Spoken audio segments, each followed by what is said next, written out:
Are you a long-time sailing fan? I am. I think having known Pete and Blair for a few years, I think it was probably maybe 10 years ago we met in Colin Giltrap's office when they were kind of starting on one of the last America's Cups. But always been watching this. It's I think there's a lot of things that align similar to our racing in the way the technology moves and things like that. So it's pretty impressive. And they've been to watch you and you've been to watch them before, or what's the relationship like in terms of that? They have. I think it was maybe a year or two ago they came to an IndyCar race in Wisconsin, which was pretty cool to see them all come up when they were racing in Chicago. But it's a mutual respect and it's just fun to see New Zealand crush it on a world stage at anything, and these guys are super talented, and obviously hopefully today we can go for another win. Okay, did you offer them any advice back there or no? I just said we got to win, that's it, but no, it's always tricky. Obviously, I'm not in the realm of sailing. Maybe when I was maybe 8 or 9 I did a little bit, but they're obviously a lot more talented than me. But no, just wishing them the best, and hopefully we can have a great day. When you approach these big races yourself, do you treat them like just another race, or do you try and embrace the significance of them? You have to try and treat it as just another race. Whether it's the Indy 500 or maybe the first race in St. Pete, they pay the same amount of points. Obviously the outcome is a little bit different. This is a little more condensed to what I'm used to for a season or a championship.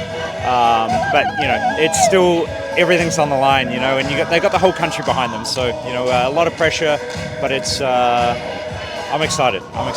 How do you then rationalise when it doesn't go your way and then you have to kind of bounce back?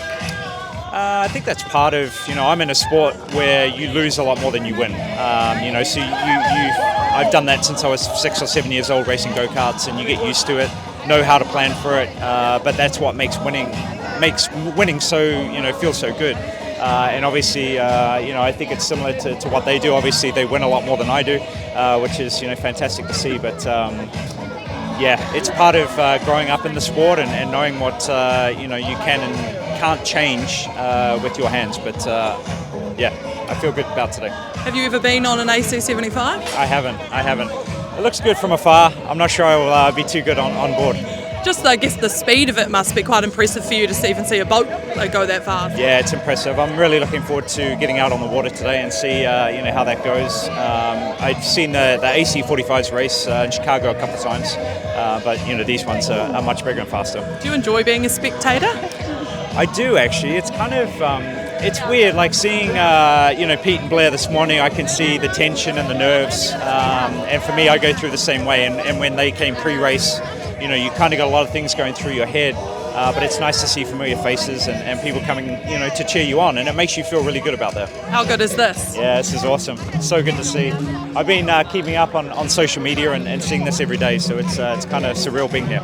It's a pretty special thing to be a Kiwi athlete on the world stage and have that support. Yeah, it is for sure. But how successful New Zealand is around the world in sports is crazy. It's so cool to see, and especially the first race in this series to come out and crush it like they did. A little bit of an upset in the last couple of days, but everything's going to be okay.